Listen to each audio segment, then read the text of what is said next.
Ramdam na ramdam mo yung babayad mo kasi bago, di ba? Sa OJ Click Shop. Legit, may tatak sa likod, bordado, hindi siya mga sticker lang, oh. Di ba? Solid, boss. Alright, boss. Okay ba, boss? Mura pa sapatos, boss? Murang-mura. Ano masabi mo, sir, sa mga ibang customer kung bibili dito? Dito na kayo bumili, mas maganda dito. Saka sure na sure yung bayad nyo. Sakto-sakto yung quality. Alright. Ramdam mo yung babayad mo, no? Alright, yeah. Tara sa boss. Bagong shoes, bagong Ano pa yan, boss? Ito pa. Pinaka the best. Woo!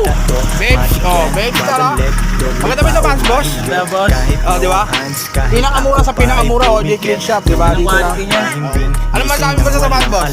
Murang-mura, tapos ano, abot kaya naman. Yeah, natatawaran pa, no? Oh, di ba? Hindi mahirap kausap ng seller dito, bumili. Ano lugar mo, sir? O, Valenzuela lang naman, boss, no? Kaya isang Malabon, isang Novaliches, yan ang binili. O, yun ang hinahanap nilang klase ng sapatos.